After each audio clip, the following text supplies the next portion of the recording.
It's been a while since we've had one of these Cats and Rats community Q&A. I'm your host, Kirby Lupo, joined alongside my co-host, Nick Levine. Cody Stevens is away right now, but he will be back for the newest episode 69 of the Cats and Rats podcast episode. We're going to be recording that later tonight. So I know my co-hosts, Nick and Cody, are really looking forward to that one. I'm going to take some stuff on the chin for that.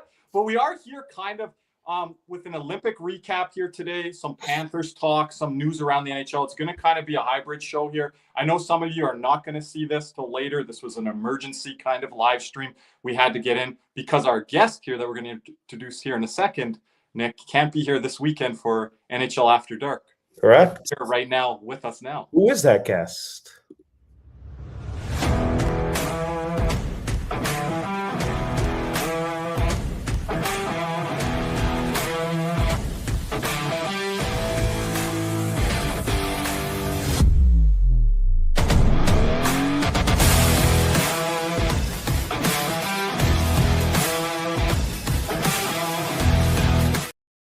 Who else? Full Press Hockey, Jim Biringer. What's up, Jim? Here we go. What's going on, fellas? How we doing today? How's everybody This was an executive decision by Jim here to call this time. So yeah, we'll move some things around and here we are. We want to catch up with Jim because Nick, it's been a while. We haven't been on. Yeah, we have not been able to really talk throughout much. Last time we talked to him, I think, was prior to the gold medal game. Yeah, that was about it. Just emergency impromptu podcast here because I love joining this community, joining the Cats and Rats guys and everybody in South Florida and Florida all over, but and even north of the border to everybody. But I just wanted to join in, have a prior engagement I totally forgot about. Shout out Indie Wrestling and ISPW event on Saturday night, so that's where I'll be. But I just want to catch up with everybody, live Q&A, talk some hockey with the fellas. Also, guys, the community is being streamed not only at Cats and Rats, but at Full Press Hockey right now as well. So thanks, everybody, for tuning in. Awesome. So where do we want to start here, Jim? Obviously, USA making some history here, best on best, first ever gold medal, going all the way back to 1980 here. And as a Canadian, I like that there's new things to be talked about now. I was not born in 1980. I was born in 83. So I'm glad in my lifetime we can talk about this now being a true rival. And you have to go back to maybe 1996 World Cup, which, a lot of current day hockey fans don't remember. And that was a great tournament by the USA.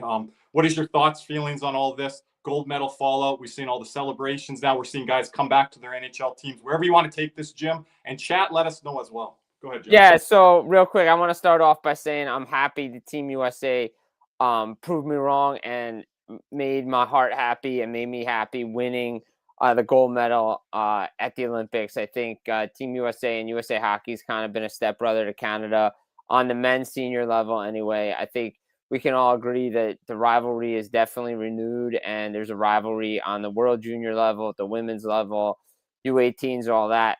But on the senior level, Canada has always gotten the better of Team USA when it matters. Like you said, Kirby, 96 was the last time Team USA beat Canada in a winner-take-all game, in a one game, because everybody, let's just remember, for those that weren't or forgot, because it's a forgotten team. That was the best of three, by the way. That was a best of three series, and USA was down 1-0 heading back to Montreal for both those games. Yeah, and Philadelphia was game one, was it? Yeah, Philadelphia was game one, and the next two games were at the Forum in Montreal, and they came in and won. And look, a lot of people don't know about that team. It's never talked about enough. It's really never talked about in the rivalry between these two teams. Yeah, we could talk about 1980 all we want, 1980 all we want.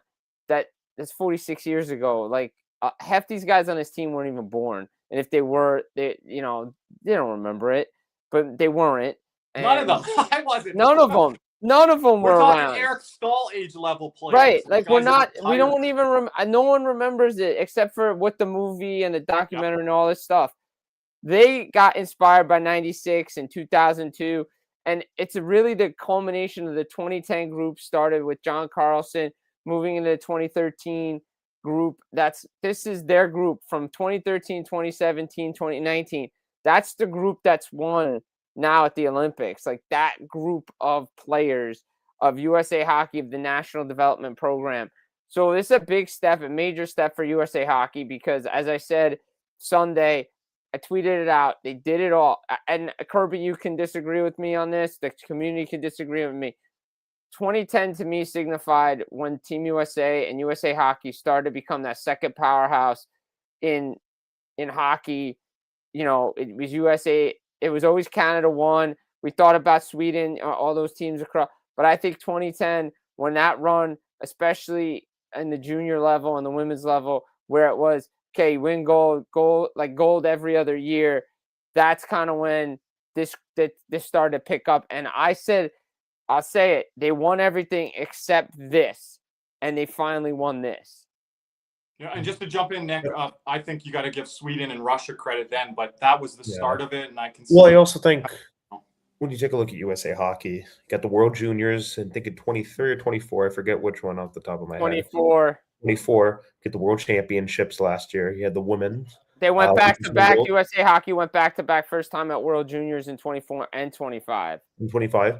And then you take a look here. So, I mean, kind of the culmination, Kirby, you've referred to this as the golden era for the United States. This is the era they needed to take advantage of. And, you know, they kind of really got over the hump here. And, you know, kind of talking about it from a USA Hockey standpoint, that's obviously huge for the game. And, you know, there's a whole new generation of fans that kind of get to experience not just Team USA, but it's like, for me, I mean, like, I've never, like, it was kind of a weird feeling. It's like the team's won 2 Stanley Cups.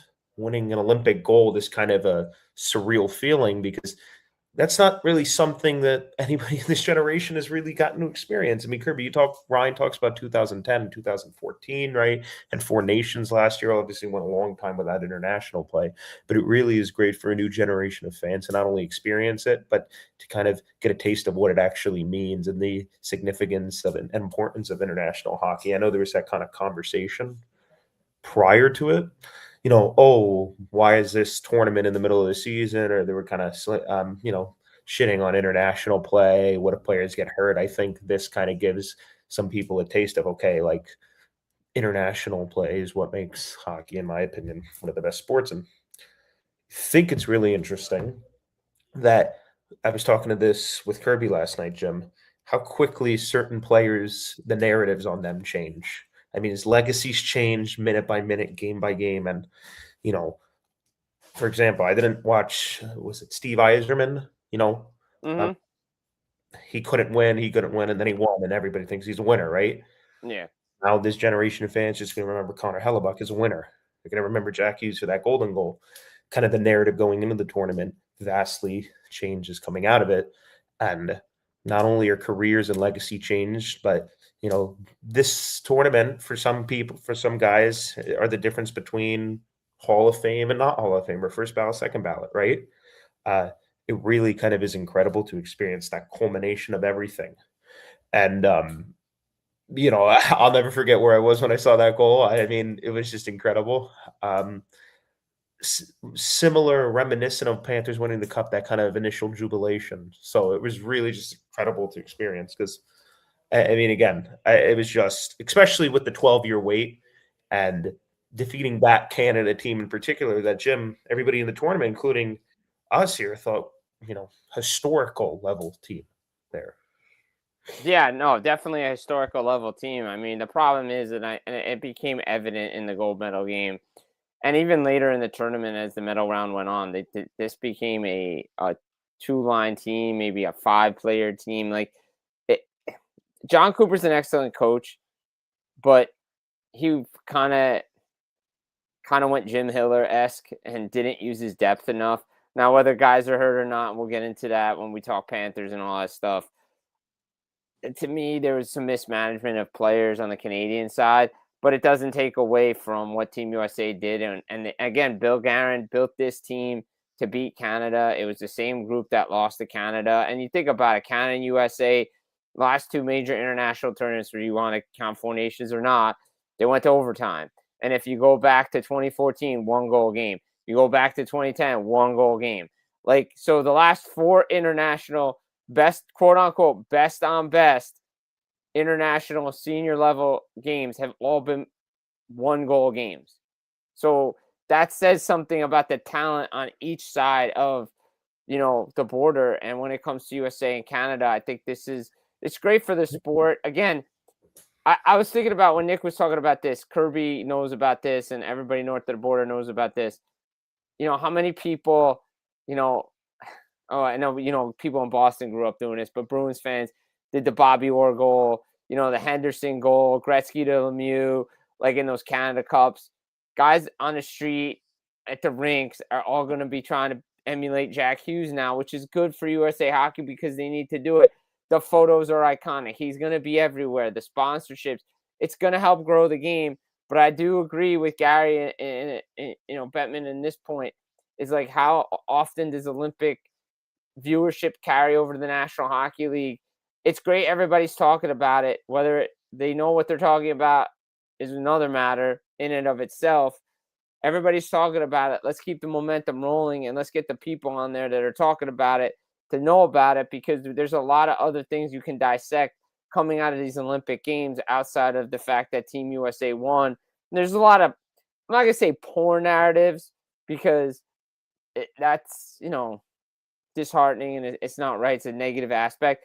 I'll say this. The sports talk radio, whether it's north of the border, south of the border, has just become hot take fest and clicks on Twitter and all that stuff. So there's clips going around from guys talking about stuff sounding sore loserish. That's sports radio now. That's what it's become. It's not actual discourse or a discussion about things. I did take offense to a certain person, saying USA Hockey hasn't really done anything since 1980. That's disgraceful to USA Hockey's growth, not only in the United States, but that tells me you don't watch anything outside of the Olympics and or the National Hockey League. Or kind of best on best. I know I want to get into some of the narrative-based talk when it comes to individual players, Nick. Yeah. But since we have Jim here now, we're not going to have him here on Saturday. What does this do for the growth of the game in the United States? People are still going to say it's a niche sport, and I don't think they're wrong in saying that. I don't think they're hating in saying that. No. What is this going to do to elevate U.S. hockey? And we see it at the grassroots level. We see players coming out of Texas, Florida, Vegas. We already see this pipeline growing. What's this going to do, and what's that going to do to push back to this? This is a niche sport, and I think Americans have to take it on themselves to not make it a niche sport. Right, exactly. And that's what I'm saying. Like, I think like guys like hockey media, like myself, right, can't come off elitist, right? I can't come off elitist. If somebody's talking about it, even if I disagree with something that they're saying, it sounds like they don't know what they're talking about, I can't comment on it. I just got to let it go and just let them talk about it. Regardless if I agree or not, just let those clips happen, let those shows happen because that helps grow the game. Because a lot of people got on Skip Bayless, the entire hockey community did, because he loved that day at the Olympics with the 3-on-3, and he said the NHL should adopt it, and everybody just jumped on him. And I saw Don LaGreca, who I've talked to a bit, and I kind of agree with him. It's like, yeah, we want to grow the game, we want everybody talking about mainstream media, but then when they get something wrong, we just jump on them. So I think whether they have a right comment or wrong comment, we just leave it alone, and that's going to help it. But I think make the game accessible. Continue to feature Jack Hughes all the time. The photos, all the stuff that's coming out of the game. That's how you're going to get people involved.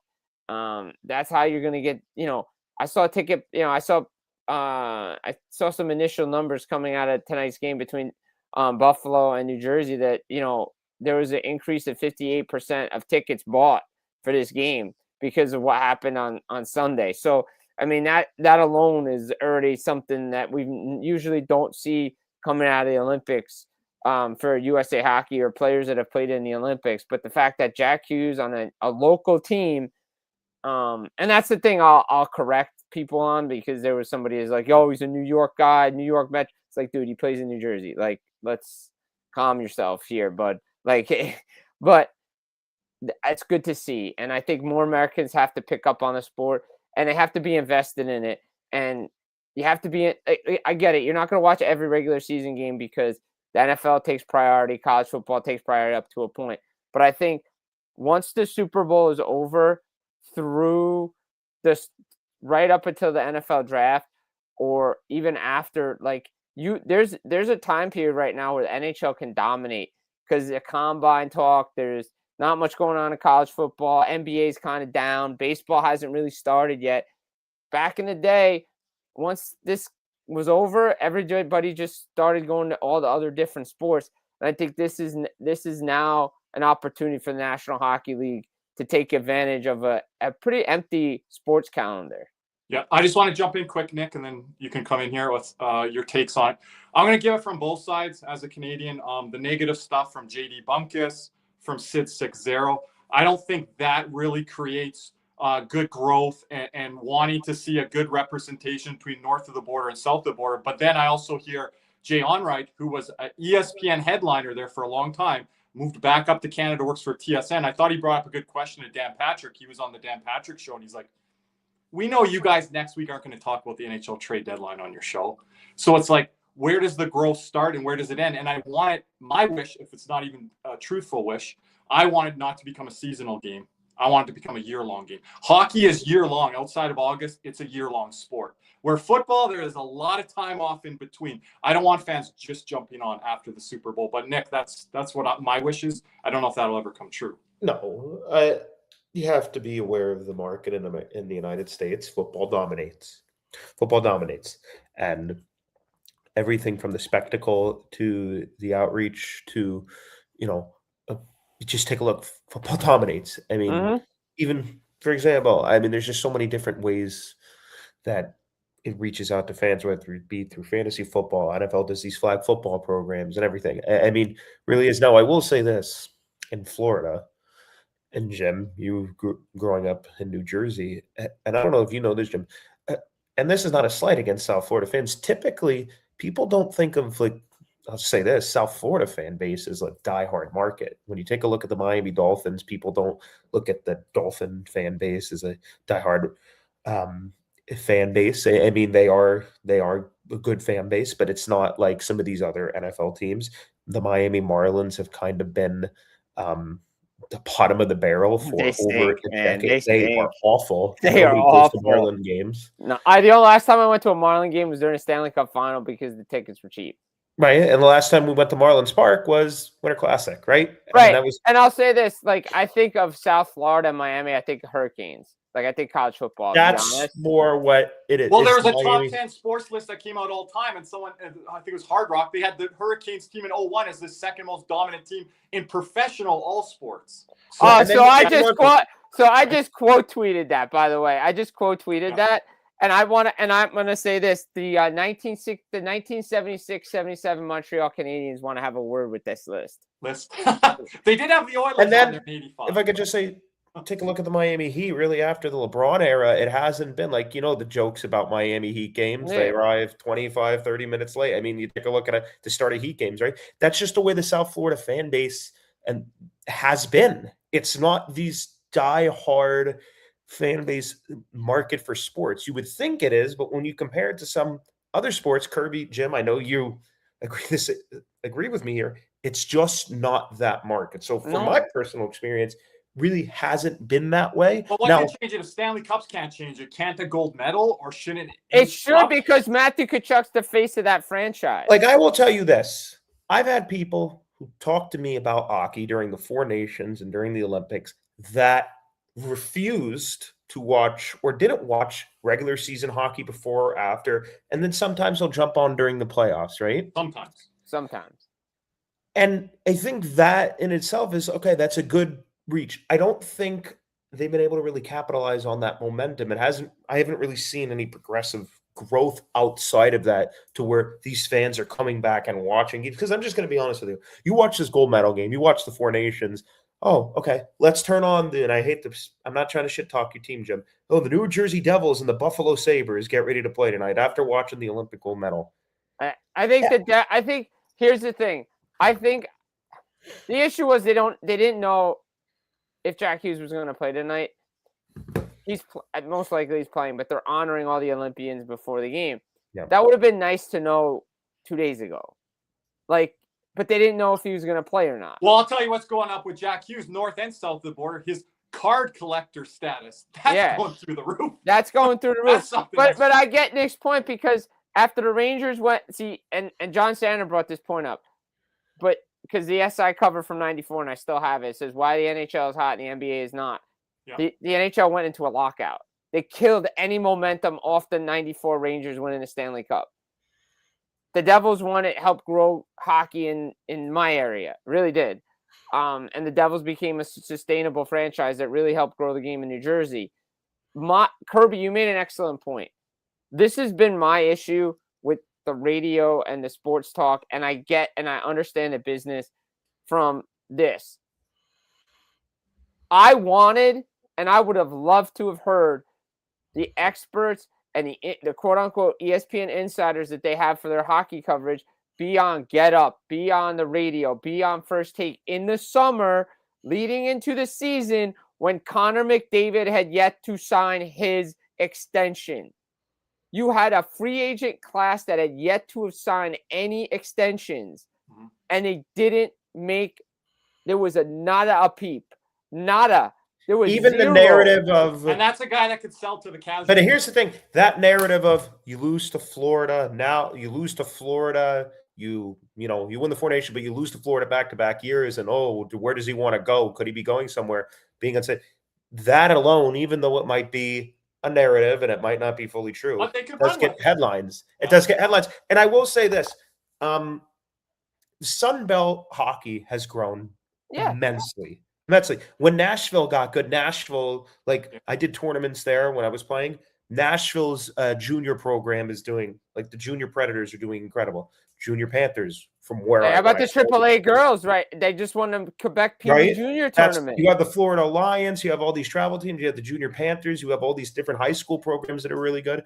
You in Tampa and in South Florida, in Orlando, they have some good programs. Go to Dallas. Jim, Dallas has really good programs there with all the different Vegas is getting there, maybe.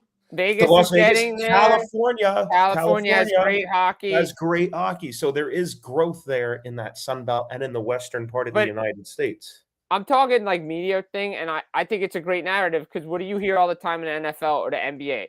Oh, Giannis is a perfect example. Oh, Giannis wants to leave. Where's he going to go? Yep. He's all this stuff. Even if it's Toronto, they talk about that. Right. Even if it's Toronto, they're going to talk about, he's going to Raptors. Yep. He's not going to the Raptors, but we're just going to the Raptors. Maybe he would have with Masai. And Kirby, I like the point that you brought up. They're not going to be talking about the NHL trade deadline. No, they won't. Because guess who's going to be on TSN? Emily Kaplan and Kevin Weeks. And Biz is going to be on Sportsnet. Right. Guy's going to be on They're not. And here's the other part. Ready? Mikko Rantanen and Mitch Marner, high-end forwards for their team, got moved from their career-long teams last year. You take a look at the Mikko Rantanen situation now would develop in Colorado, Carolina, and then eventually Dallas, the Mitch Marner situation in Toronto. Those are two superstar players. Mm-hmm. In any other sport, if those situations were to occur, which they don't happen often, and you could argue with Dallas, except with the Cowboys. Well, that's a different story. I'm just trying to be. We're having that conversation here.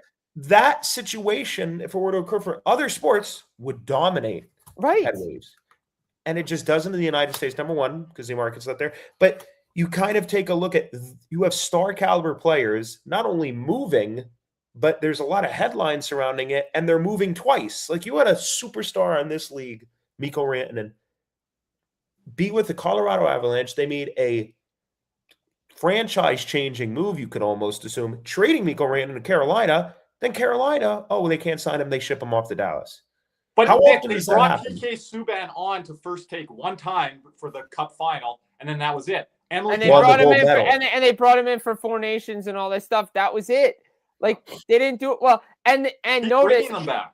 But notice it's usually when I love Mike Greenberg. I've met him. I know it's usually when he's not on Get Up in the morning. Oh. Like he wasn't there Monday. They led with the USA gold medal game. PK Subban was there. SportsCenter had a lot on Sunday. SportsCenter had a lot on Monday as well. They had Emily Kaplan on. They had Steve Levy. They had Linda Cohen. There's a niche at ESPN that loves hockey. They just don't push it, but they could do the same narrative Nick is talking about with the players that they have. Artemi Panarin should have been a big story. Adam Schefter tweeted it out, by the way. Right, but I'm saying heading into that, before that trade, that should have been a dominant story. Any other sport, the star caliber of Artemi Panarin leaving a New York team would have dominated headlines. Like the Austin Matthews stuff about not winning. You only hear it in Toronto. You don't hear it down here. Connor Hellebuck not being able to get it done in the big moments. You don't hear it here. Yeah. And you're running with the New York Jets. Like what NFL fan wants to really sit down and hear about that in like January? Right. No. And here's the thing. It's like, I know there are a lot of blockbuster moves that happen across other sports, but when you take a look at some of the players that have been moved in the NHL and the manner in which they've been done and the noise surrounding them, like you take a look at just the last 12 months, Artemi Panarin, Mikko Rantanen twice, and Mitch Marner. Right. And Brad Marchand's another one, which Brad Marchand, that's a name. That's a name, right? That's so, a big name. Like whether he's old or not, that's a name you sell easily. Like you have superstars in, some are in bigger markets than others, but in big markets, there are narratives there. And look, I think all you just go Brad Marchand doing the Conor McGregor. That's all you need to do. I think also the hope of the NHL when they went to ESPN was that this would help grow the game further, and they're not maybe pushing it. I remember a couple of years ago there was that joke ESPN made about, talking about baseball, football, NBA, and they kind of just threw hockey to the side, right? Remember that joke? I think it was on First Take. So, and I think there was another joke last year during the playoffs, like, I won't be watching that, right? Yeah. So it's that part of it, and that's got to change because the people that host these shows and the people that do it have to be more knowledgeable about the sport. Yes. And ESPN give respect to the sport, right? You have all these analysts that work in the studio outside of PK Subban, Ryan, TJ Oshie's there, Ryan Callahan's there, Mark Messier's there. Like they have this talent pool that's there. Henrik Lundqvist, Wayne Gretzky. Right. Well, yeah, they're on other. But they're on TNT, but they're on American. Right. But I'm saying in that company alone, they have people. But again, you're seeing it. I've said this when the WWE acquisition happened. I want to see, like, NHL should be worried. And I talked to a friend of mine at the Stadium Series about that. And I was like, I hope you didn't mind my, they're like, no, you just got to report what you got to report. And they've taken notice of it. WWE, every PLE they go into, it's like a week long of promotion with guys on talking about stuff. That's what you need to be doing with hockey coming out of this.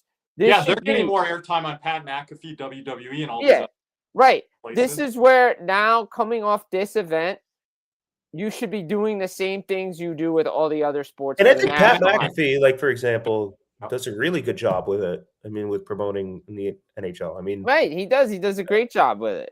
So, I mean, I think there's a blueprint there. Obviously, if there's not a market for it, they're going to play to the ratings, right? Like, but still, I mean, but you got to make a change eventually. But you got to make a change eventually to help grow the game. And there are narratives with all, like the top free agents. Jack Eichel was there, Kirill Kaprizov, Connor McDavid. Like Connor McDavid alone should be selling the sport. If Jack Hughes can get on Good Morning America before the gold medal win, then why can't ESPN do certain things? Right. That's what I'm saying. Like that. There needs to be a look at some of these morning shows to promote the game better. Yeah. No, good discourse. We didn't plan to have it quite this way. We went deep dive here with Jim, but that's why we. This is where my brain goes when it like a subject like this comes up. Yeah. When people want to ask questions, and here's the answers. Like this is part of it. This is what I'm seeing. Like every other narrative you have in every other sport about a top player, you could have with the National Hockey League, and you don't do it. Yeah. And they say, well, it doesn't sell. You have to make a point to where the change happens. And this is a seminal point right now, paramount point with Team USA winning their first gold medal, best on best, first gold medal since 1980. Now the change has to happen. If it didn't happen before, you got no excuses now. Let's see it, and let's see it rolled out here from the executives on down. Because big money, all that. It's not just Olympics pack up and go away. Hey, the game still exists after the Olympics.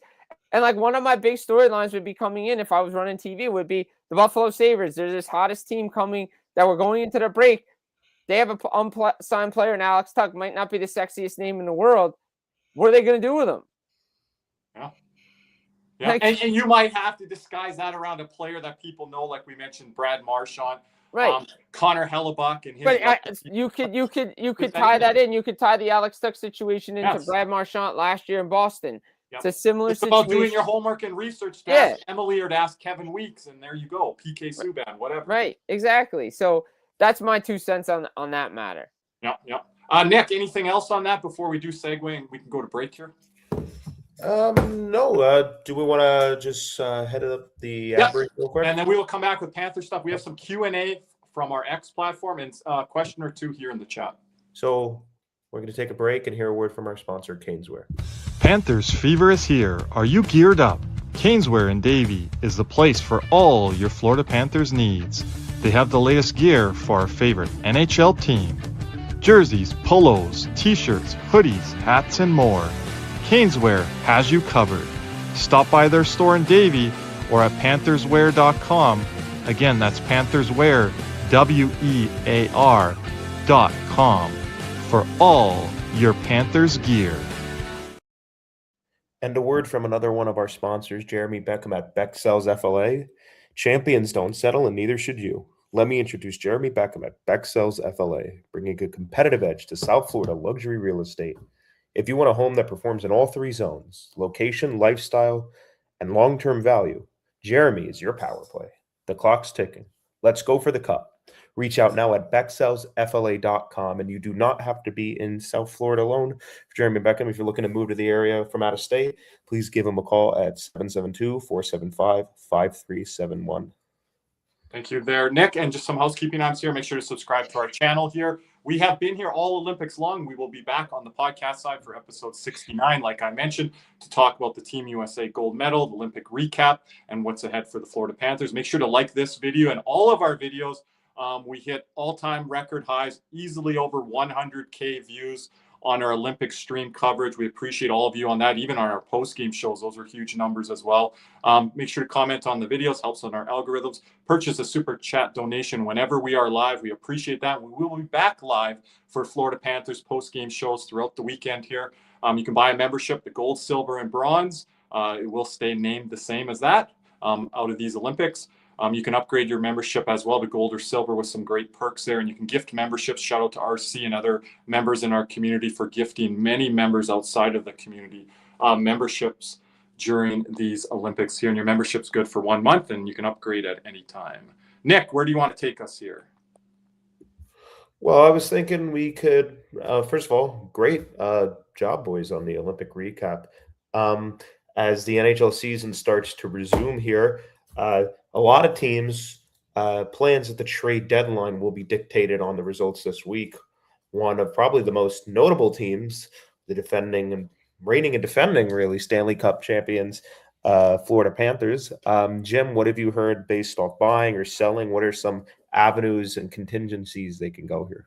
Well, I think a lot of people saw what Bill Zito had to say yesterday after he got back from the Olympics. And, he said they have a lot of options on the table. They have multiple scenarios they've looked at. And as he said going into the break and I said coming out of the break, and I've written in my articles on my Substack and stuff, this is a big week for a lot of teams, not just the Panthers, right? Like, I think the next couple games are going to determine what they're going to do next Friday, whether they're buyers or sellers. If they lose these games, first of all, they're getting some reinforcements back. Obviously, it looks like Kulikov and guys like that are coming back. And we'll get about the captain in a minute. But, to me, I think if they win these games, I think it's probably going to be a soft buy, I would imagine. But if they lose, I think they're going to go straight sell mode. And I'm not talking about goaltenders, but I'm talking about guys like AJ Greer, some bottom 6 guys that probably teams could use for a stretch run here. Get some assets for those guys, and they'll probably flip those assets for something else that they could use. Obviously, we know they have a top 10 protected pick next year, which I doubt they're going to draft and use. But again, you never know. They probably have another scenario out there with that. And I say to myself, okay, if I'm the Florida Panthers, what's the best case scenario for me right now? I think they got to let these games play out, and it all depends on who's going to be in the lineup and who's really hurt. Because if certain guys can't go, do you just say shut it down and we'll fight to live to another day for next season? In reference to specifically the trades only, obviously we'll talk about the injuries, the players, maybe some of the even top 10 pick talk in a second here, but purely based off buying and selling, kind of walking through these contingencies, if they are to win, and I would say they need to win all 3 games in order to really do that soft buy. What types of players do you think Florida could be looking at if that were to occur? Is it the names like Jamie Alexiak, Ferraro, Connor Murphy, kind of those names we heard? Are you thinking a little bit less? We know that there could be a potential LTIR candidate, season-ending LTIR candidate, maybe. Could a forward be in play for them if they're able to win these 3 games? Just before that, shout out to Matthew there. Thank you for the super chat. Shout out, Matthew. That is the name of our next podcast episode. It's like final push here for the three-peat, and it has to take place here this week, Jim. Yeah, no, this is the playoffs. This is playoffs for them. And look, I saw somebody, I forget who it was, so forgive me for not giving him credit, but I think we've all agreed on this. We've all said it here in this community. You don't allow this team to get hot. If they get hot, look out. And look, I'll say this. I think Alexiak's still in play. I think Connor Murphy, guys like that. Now, Mackenzie Weegar's name is starting to grab some traction around the league. I'm not just saying Florida, but he's around the league now. Not to say Calgary wants to trade him or he's looking to move, but teams have called about him. There's probably guys that, players have, they've called about, like certain teams have called about that we don't know about. Like, is it Shane Wright in play? Most likely. Again, the playoff cap, I think, is going to be a factor here, but I think Alexiak, Ferraro, Klingberg, guys like Liljegren, Connor Murphy, players like that could be available. Definitely at the deadline. I know Seattle wants to get in the playoffs, so I'm not sure how much, but I was always told that Alexiak, no matter what, was going because he wasn't staying. So does for a team like Seattle, for instance, say the Panthers were to look at him, does it Eeli Tolvanen interest anybody? Does it Jordan Eberle interest anybody, especially if you're in the mix, right? But they want to get in the playoffs. Are they going to move their captain? Now, here's another question, and this is kind of one of his. He actually makes a good point there. Is there a hockey trade that could potentially be made where Florida, they swap cap for maybe a Mackey and an Erod or Mackey and a Boakfus can go the other way and they're able to kind of fill different holes? Like, are you looking? So where are you looking? Are you looking, say, for instance, like a Calgary, for instance? Are you looking at a Coleman there? Are you looking at a defenseman? You could do a White Cloud. Cloud, like is Zach White Cloud? Right. Is that somebody you're looking at? Or you go over to Vancouver, for instance, do you move out like a Garland? Is that something you want to bring in for an Erod and for a Mackey to make money move? But I know Florida really likes Erod and his versatility. Yeah. So, and that's an issue. Does that mean Verhaeghe's gone? Like a guy like that? So I think to me, guys like players like that, and I think there's going to be a hockey trade. And Bill Zito said it. There's always a surprise or two that we don't see coming. That they've called on players that like you do your due diligence throughout. Like for instance, back when San Jose traded Hurdle to Vegas, I bet you they were calling throughout the season, hey, is Hurdle available? Is Hurdle available? Like you do your work on that and you push. That Jones thing took months. I think they started that in December. Right. You push until the right offer comes available. Right. Like for me, I'll say this. And this probably can get into some of the Q&A stuff too eventually. But we got some offline there too, Nick. And shout out to Jeff. Thank you, Jeff, very much. Yep. For instance, like a guy like Jesper Wallstedt, we know his name's out there, but do the Minnesota Wild want to trade him, and what type of package are you getting for him? And are you going to get it for it now? And here's the thing.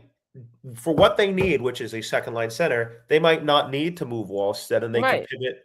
Like a lot of moves that don't end up happening at the deadline, they circle back to in the offseason. Well, I think there's going to be a lot of offseason traction, especially at the draft and into July 1st, because I really do, unless New Jersey gets blown out of the water for a package for Dougie Hamilton, I think teams want to wait till New Jersey pays that signing bonus and the real cash drops, and then they can, get him.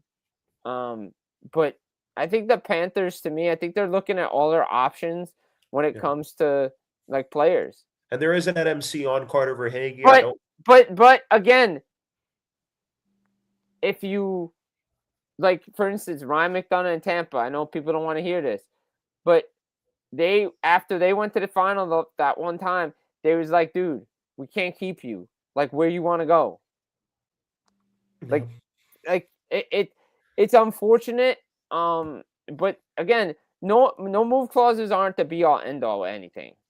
Well, yeah, and also the other point on the Wallstead front, Minnesota might keep him till the offseason, and then I know the theories. I've actually subscribed to some of them with the top 10 pick, trade, Right. Mackey package. There's different options, contingencies based off circumstances. There's so many different moving parts that is going to be decided not just this week, but over the course of the season and how the rest of the things shake up. And on the sell standpoint, that the Florida Panthers are going to sell, you'd have to think AJ Greer. You'd have to think Mackie Samoskevich. I'd wonder if guys like maybe on the lower side, like a Luke Cunnin, Jeff Petrie, who wants to go cup hunt, are they on their way out? I know there's been Sorry, some Boquist would probably go. Boakfist. I don't know if Erod, because again, like you said, they value him. They didn't want to get rid of him at any point. The Barkov injury, one of the blessings of it, of which there are none but this one, is that you were able to keep Evan Rodriguez, a guy who they really value. Does that become an option for you? Obviously, I'm assuming if you're selling, Barkov's not coming back this season, right? So it's not really relevant. And the Gavin McKenna thing, it's out there right now because a lot of different channels are running with it. I think Keaton Verhoff's in play. Other guys are in play. Albert Smith or whatever, the Latvian defenseman that Belinkus and Vilmanis have just commented on to Jameson all again. And I don't know if we're going to finish, if we're going to bottom out. Well, that's actually a good pivot point is the top 10 pick. Obviously, I don't think we get a top 5 pick. I think there is a chance we can get a top 10 pick if we are going to sell because, Jim, we've talked about it. There's been a lot of speculation on is Brad Marchand done for the year? If he does play, what percentage is he? Reinhardt and Bennett are dealing with some injuries. The Barkov thing. Jim, I don't know about you, but I don't think Matthew Tkachuk is 100%. I don't think he's 100% either. So it's like you're going to be doing this it's going to be an uphill battle regardless. Combine that with the injuries is if certain things shake out this way, when does that top 10 pick come into play in terms of do you trade it? Do you move it? Do you keep it if you're able to get a high enough pick and bottom out to a certain extent or jump up in the draft, in a deep draft? Kind of that whole thing of we'll start with, do you think they get it? Or how do you think the week goes for Florida? Do you think there's a legit shot here? Well, I don't think they're going to move the pick now because I think they got to see where they finish, right? Like if you finish out inside the top 10, that's a weapon you use at the draft. Mm-hmm. If you know you're not finishing, if you're finishing outside the top 10, it doesn't really matter at that point. The pick Chicago's and it doesn't matter. Mm-hmm. You're in that murky middle and you're not right. You're not in a good spot. And now you don't have. Now you got to look at roster. Yeah. To me, I think like if they're gonna sell, they're not making the playoffs, and guys who really hurt and they're done. Like they're not playing. Mm-hmm. But as we've seen with the video, and again, you got to be careful with the videos and stuff because I said the same thing with Landis guy. He looks great. He's a long ways away. Barkov, on the other hand, I don't want to get people too optimistic, but when he's talking about soon, he's looked really good. This guy's progressing really nicely. I know, it's interesting to hear like people, it's an 8 to 10 month, this timeline. Guys, got to remember, Adrian Peterson tore his ACL in December of 2011, was back for game 1 in 2012. He recovered in 8 months. I was also told, I was talking to some people over the last couple months, and there's always been this thought that with how he is progressing, and this is, I think, in December, so this is before he really ramped up his skating, he was doing light skating, that there was a thought, a potential that if they needed him to get into the playoffs at the end of the year, he would be able to do it. Yeah. I was kind of wondering your thoughts on that. Yeah, I could definitely see it. I think I think that's definitely a possibility. I think if they're within 4 points of the trade deadline, and they add to their roster and they stay within that position with about a month left, I wouldn't be shocked to see Barkov back. And you think that he is much further ahead in his timeline than maybe management and coaches are telling us, or do you think some of it is? A lot of it's coy, a lot of it's chess game, a lot of it's, you know. I think he expects to be back soon. You listen to Bill Zito and Paul Maurice; they're following doctors' timelines, and I would be doing that too. Mhm. If anything, it would probably be like April-ish for him to be back. But I definitely think he's pushing himself to get back. Yeah. And then we actually have two questions, or one question from our guy, Jamie. Two questions from our guy, Jamie. How soon will Barkov be in a jersey playing a game? We just said April-ish if he's going to do. If Barkov is back just after deadline, does this change Zito plan of trading Bob? Well, I don't think. Go ahead. I don't think there was ever a plan to trade him. Mm-hmm. Like, I don't think that was ever a plan. Like, I think, like, when Zito talks about, like, options and scenarios and this and that, they've discussed it. They probably had conversations about it. They probably talked about it. What if if we're here, should we do this? I think more of the conversation has been, okay, we know Bob doesn't want to negotiate during the season. What is our plan coming out of this? If we keep him, what's the contract looking like? Unless we get a really good offer on our goaltender, we know he has a 16-team no trade clause. Does he want to move his family? He's really entrenched in the Florida market, in South Florida, in the community. I just don't. Unless they get an offer they can't refuse. Do you sense that Florida, particularly, and I guess this just doesn't just pertain to Bobrovsky, it pertains to the whole goaltending situation there. Do you suspect that they want to keep Bobrovsky, or that they want a younger goalie project? Do you think that's a route they want to go? If they keep Bob, get a younger guy to pair with him, get a more established guy to replace Bob? I mean, what do you sense there? My sense is that if they're going to go younger in the goaltending, they don't want a project. They want somebody that could come in and show that they can, an established younger guy that can come in and help this team continue to win. Like, let's not forget, this team is, a lot of this group is signed through 2031 with dreams of making deep playoff runs here. Yeah. Like, I think, and that's why I keep bringing up Volstad's names. Like, that's a guy that if there's a team that would do it, like, Florida would be the team to go get him, right? But how many guys are like that?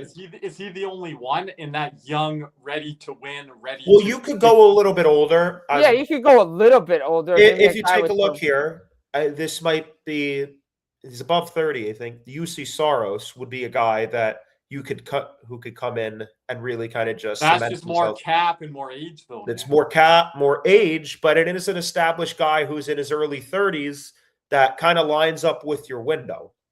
Is that a risk you want to take? I need retention there or something. And what would Nashville be willing to do for that? I don't know. True. Here's the thing.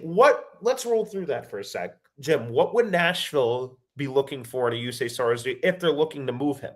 Because with the new GM, things could be changing. Well, again, what is the direction of the team moving forward? Do they believe they're a contender? If they believe they're a contender, then UC Saros is staying put. Right. If they want to get younger and do what they should have kept all the guys in the first place, then Saros is going to be gone. But the problem is Nashville's got to retain, and they would probably be looking. I mean, you would have to figure they'd probably want a goalie back, and if they don't get a goalie back, it's probably going to be like a Mackey or if he's not moved, or a player of value to make the cap work. Like, that's where that's probably where Erod would have to go to make the numbers work, right? The Panthers do have some goalies. They moved on from Brandon Bussey, but Gareth Semyak could be a goalie of the future in 2-3 years. They could take a flyer on Cooper Black. I don't think he's necessarily a starter, but he could be an NHL back. I don't think the solution's in-house. No, but for Nashville to take one of those guys back in the deal, you need more in the deal. It's hard to judge the goalie market. Yeah. And they could go somewhere else. Nashville. And they could do a Bob Wallstead thing, or they could just. Or, I mean, could they? I mean, could they go get the guy that they drafted back from Buffalo? Devin Levi. Oh, I mean, Like, I'm just throwing that out there. Yeah, right. I mean, it's like again, that's me like speculating. Like, right. I'm not. And There's don't no see that playing information on on that. level, but- right. Yeah. Again, that kind of goes into the thing is they don't want a project. They don't want a project. They want somebody that can come in, and that's why I think the conversation more revolves around. Okay, what is Bob's contract going to look like? Is it Because here's the thing, I think you can run a Bob Wallstead tandem next year Yeah, if absolutely. they don't Yeah. make the playoffs. Same. Now, if you win these games this week and you try to go on a run, the Wallstead thing's out of the question. You probably just run it back with Bob next year, right? Yeah, There's no way you get Jesper Wallstead without getting a top 10 pick. you have just to no get the way. top 10 pick for So Minnesota they to need to even make think. that decision. That's why, and again, I think Zito said there's some easy decisions that could happen or some really difficult ones. And unfortunately, it's not, you have to see where you end up. It's, you have to make a decision, stick with it, hope that decision goes your way, and then execute on the plan that you would set out to do, whether that's making the playoffs, whether that's prioritizing rest and youth in net and between the pipes. That would include Is like, to be honest, like, is Tarasov the guy? No. Like we don't feel like it. Me, Cody, and Nick. right. So like, if they don't like, I know they like him, but I think they're looking at options. Like, that's why I always said, like, everybody asked me, oh, like, what could happen with the goaltending market? Like, who could, like, what top team in the playoff right now needs a goaltender? Top team. Like, Vegas. what team in the, like, Vegas. that's the only team that comes to mind that I think of that could make the move for Bob if he were to leave. San Jose's been filtered on, but they're not a top team. But they Why could would go he on a go run. all I the think- way to I the think other San Jose coast? could go on a run for 2-3 rounds. Call me Right. crazy, but if you have the right goalie in that, Right, but again, I think it's more of like lining up with things. Like, I get it. I understand why San Jose's thrown about, but and San Jose has all their draft picks, like I mentioned to you, Jim. I think next year, or the year after, they have 3 picks or 4 in the second round. right. So But they have a again, lot of stuff out there. but again, it's a what if scenario, because I do believe San Jose loves Askarov with that core. But if I'm not even saying Bob's moving because I don't think he is. No, but I if don't you think bring he's. Bob there. I do not. I on would there be and utterly leave shocked San if Jose. Bob I got would be traded. shocked. I would be shocked if he was to be moved. Yeah, I would too. And I think it's either Bob Wallstead or if Bob. I think these are the 3 things. You don't make the playoffs and you get guys rest and you're able to get into a top 10 spot. You move the pick for Wallstead. Number 2 is you go on a run. Maybe you make the playoffs. Maybe you do. Maybe you don't. But Bob shows that he can be the starter next year, and you maybe get a bit of a better backup. Yeah. Or option 3, you say screw that, and you go get Saros. Kirby, you mentioned a couple weeks ago with Jordan Binnington. I like Bob and Binnington together with retention, and Bob on a cheaper deal. We could do that clearly. Incentive laden. There's different options. I'd have to think, knowing Bill Zito and historically what he's done, you'd have to think that you'd give Nashville a call if they do decide. And Jim, I suspect that Nashville is going to think that they need to reset a bit here. And I just want to jump in. I get Jim mentioning Levi there, but I would put a guy like Stuart Skinner ahead of Levi as well. No, I know. Levi is so far down. Devin Levi has not panned out, and No. and I don't think, again, the development has been. I think you need a veteran guy if you're not going Wallstead, is my answer there. Right, like, and you look around the market, like, goalie wise, there's not a lot. Unless Joseph Wall becomes available. Right. The Hildebeest. Or the Hildebeest. Hildebeest is actually a pretty good fit, right? Like, Yeah, But that now would it's just I would like a guy like Hildebeest or Levi if Bob was younger. right, But I exactly. don't know on that front. Right, exactly. So And you have nothing maybe. If you no, have exactly. And I think anything. so with the Panthers, I think that they have a lot of options on the table when it comes to trade scenarios, The right? different pathways like Zito. There's like 4 or 5 pathways here. Yeah. that- It makes it interesting to see, especially over the next 7 to 10 days. like here. teams will know. Like he says, oh, by next Friday, teams will know, or next Thursday, whenever games are done. Most of these teams will know by the weekend. For the weekend. Yeah. They have to coming out of the break here and stuff, whether they're And coming I back do have to play a bit of hypothetical. I'll ask the question what you think, then I'll ask the question of what if. What do you think happens this week for the Florida Panthers? And if they are able to win these 3 games, do you think they make it? Because we were talking last night, Jim, and we're like, if they're able to win these 3 games, watch out. Because if they sneak in, it's not a team anybody wants to face, particularly with the guys coming back. I think they can win 2 out of the 3 games this weekend. Okay. That's not out of the question because it kind of follows their pattern, which leaves them in like this scenario they're in now, which is like it's just a wait and see pattern. And you'd really have to kick the can further down the road. Exactly. This week matters. Yeah, exactly. It's been surviving to fight another day. Right, exactly. And that's what they've been doing since the injuries, right? Right. But I do think if Kulikov's definitely coming back for the game, like he's back practicing, and that's a huge boost to the lineup. Like they're getting some of the reinforcements back from injury. That makes that team a little bit more difficult to play against right now. Yeah. So do you think they will win those 2 out of 3 games? Yeah, I think so. I think they get 2 out of 3 this weekend. And your prediction as of today is of the Florida Panthers playoffs? Yeah. I say no. The pattern. I think Kirby. We've all talked about this, right, guys? The pattern, win-loss pattern is just. The consistency of going on a run has just not been there. And I know the goaltender gets a lot of slack, but the defense in front of him hasn't been better. Let's see if with the guys that are coming back, like maybe that helps his game a little bit here. I know Bob feels good. Feels good. So maybe if with the rest that he's had, the week of practice, he comes back. Maybe he looks like a different player. But again, you don't know until you see it. I'd be surprised if they win 2 of 3, like Jim said, because of the consistency. But it wouldn't shock me either. Like there was a stretch earlier in the year that I was like, oh, they'll probably lose these games, and then they won like a 4-game heater. I'm like, oh, okay, well, it's the Panthers. If they win 4 in a row, Jim, I mean, they're going to be like, because if you're able to get to the trade deadline with a run, because that doesn't need to be longer than a week right now. It's been shown. In the Eastern Conference, you win 4 or 5 games, you're back in it. Well, one good week and one bad week can change your season. But like I've said to Nick, you've got a lot of teams to jump here. Right. The Metro, not as much. But you got a couple 4-point games off the bat, and if you win those games. Oh, yes. Yeah. I just thought confident there as Jim, but hopefully. And one of the interesting points here. But I don't know. I don't think they're going to make the playoffs because the goaltending just hasn't been where it needs to be. Well, I just don't know their psyche coming out of the break either with the health card stuff that we're not going to hear till probably trade deadline week. Right.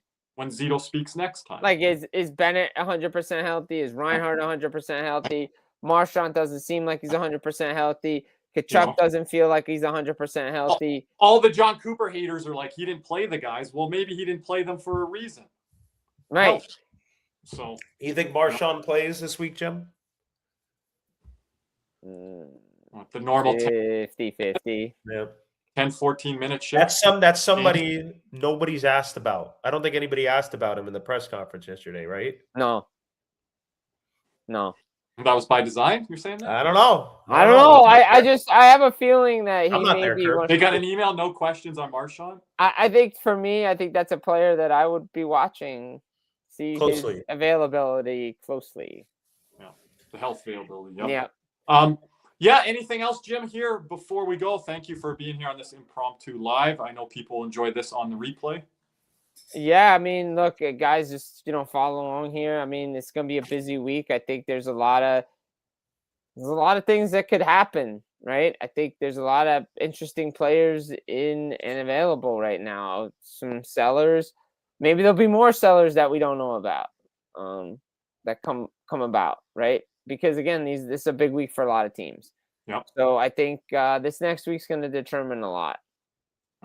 Just before we do go here, another housekeeping item. Congrats to D'Lo on the USA jersey win. Shout out to our boy Jose Navy Knoll. If you are a member, make sure to link up with us. We'll have our members only streams coming back here shortly as well. We'll have you guys on as guests, members of the community. So again, shout out to Jose Navy Knoll for the contest and for D'Lo going 3 for 3 in the gold medal round with USA, Canada, and Finland. We went 0 for 3. What did we go for? 0 for 3? Me and 0 you. for 3. Yeah, we did. Cody will be mentioning that to us probably later on the pod. So, but as always, thank you, Jim, for your time today. And as always, on the way out, we're back to saying this, Nick. Get ready to hit the button. Yep. Let's go, Cats. Side of you, so I remove what's right and true.